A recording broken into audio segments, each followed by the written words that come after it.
Hi, my name is Tiffany Orozco, and I'm a primary therapist here at Elevations.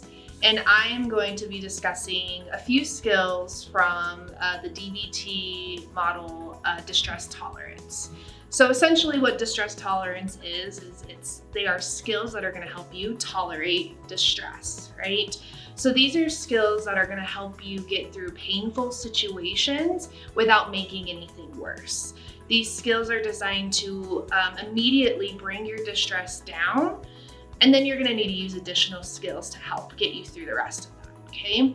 So a couple of ideas of when to use your distress tolerance skills are going to be when you're in a crisis situation.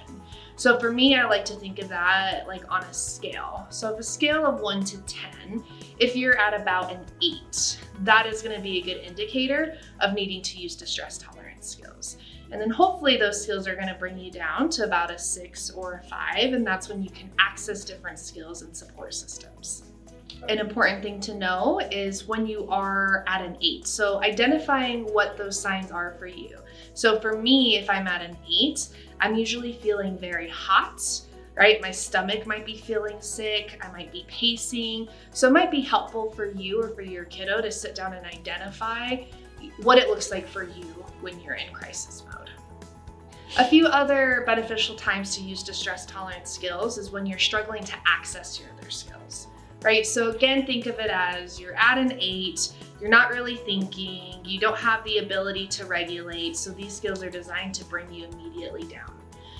These skills are not used for long term, they're not used for problem solving, so I just want you to keep that in mind. One of the things that I teach my parents and my kiddos is it's really important to practice these skills when you're not in distress. That way you can access them easier in those distressing moments.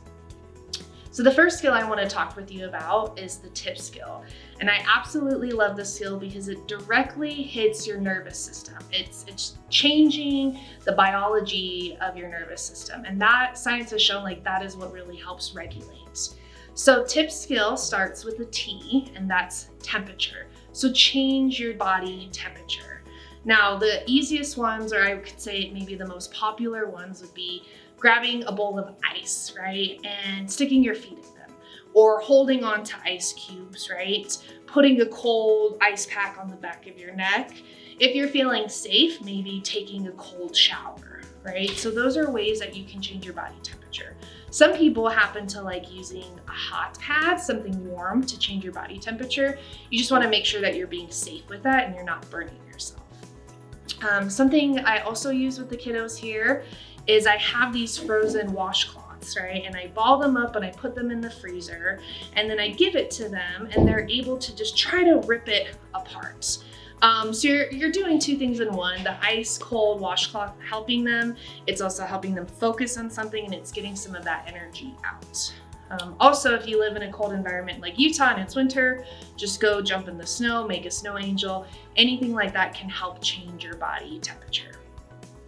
The next one is intense exercise. That's exactly what it sounds like. So doing what you can to just physically exert yourself so your body gets tired, okay? So this is about calming your body down. So a few examples we use here is we have the kids run back and forth in the backfield.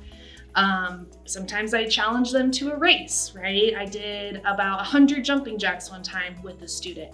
So anything, again, intense exercise. The next one is P for paced breathing. And again, the research shows like if we can practice breathing, deep breathing through our belly, that again calms down the nervous system. So the key here would be to breathe in for about 5 seconds and breathe out for 7.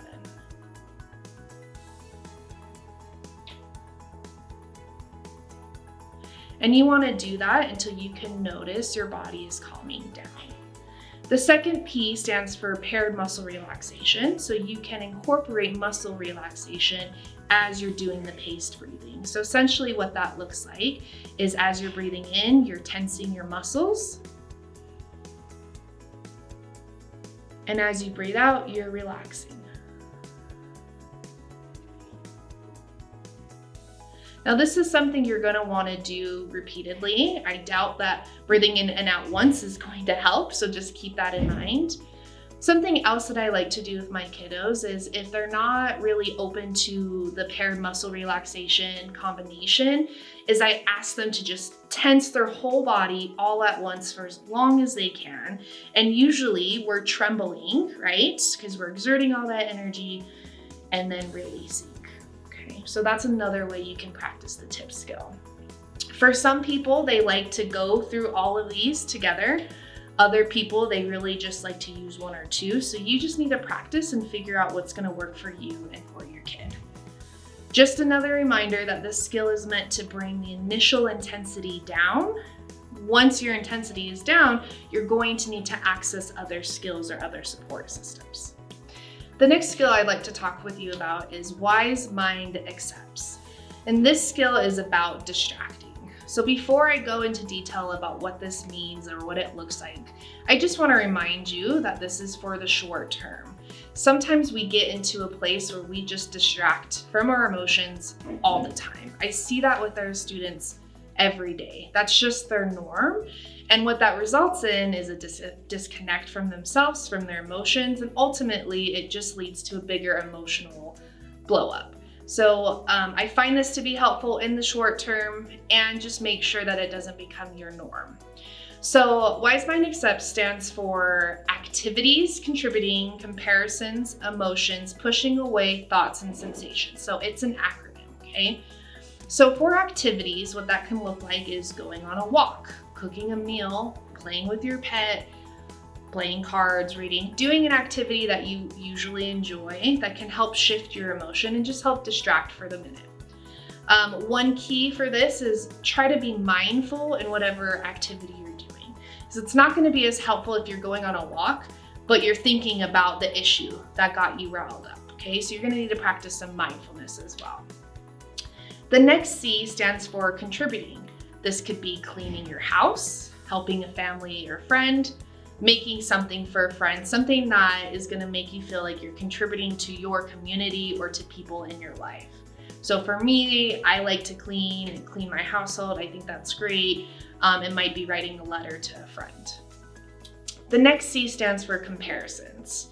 So this is something like you can compare how you're feeling now versus how you felt before, and reminding yourself that you can cope through difficult situations. You can also compare like, hey, 6 months ago, I wouldn't be able to access this skill, right? And demonstrate or remind yourself, hey, I can do this. For some people, it might be comparing yourself to the less fortunate. And more of what I think of this is, I'm really struggling. This is really difficult for me. And I'm grateful that I have a house over my head, right? I have food, I have support, and that could help change the emotion in the moment. E stands for change the emotion. So doing something that can immediately shift your mood. So for me, that looks like looking at funny cat videos, right? Or America's Funniest Home Videos. That always gets me. Other people, it could be listening to music. It could be having your own little dance party, reading a letter that really brings an emotion up for you, or a book. The next one is pushing away. So this is leaving the situation mentally. So this could be, guided imagery. You're acknowledging the pain, you're acknowledging the issue, and you say, I'm gonna put this on a shelf for right now, right? Like I need to come back to this. It could be doing guided meditation. It could be sitting and thinking about your safe place, right? So for me, I might be sitting and thinking about being in the mountains, right? Being on a lake, smelling the pine trees. And so really just trying to push it away and bring yourself to a different place. The next one is change your thoughts. So whatever you can do to just directly change what you're thinking. So that could be singing your favorite song, trying to solve a riddle, doing Sudoku, anything like that could help change your thoughts. And then the next one is sensations. So change your body sensations. So this partly goes back to the tip skill. So that could be using ice, right? Taking a warm shower, taking a nice warm bath, hot bath. It could be squeezing a stress ball.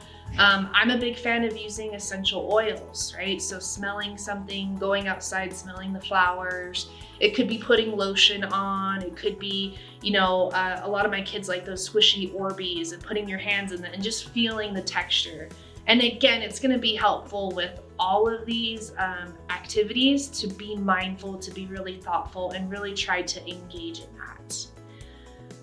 For me, I find that it's easier to access this if I already have this listed out for myself or for my students, right? So that might be an activity you want to do with your child, is write out, hey, these are all the things that we can do together or separately. That way, when you're in distress, like, you kind of have that in your back pocket. Another helpful thing when your child is in distress is invite them to do these skills with you. It's a lot harder for your kid to just access it when you say use your coping skill, right? Do it with them, and you'll find that it's going to help you stay regulated so you can be the best support for your kid as well. So that's everything that I have for you today. If you guys have further questions, feel free to reach out to our staff on campus or to our admissions team. Thank you.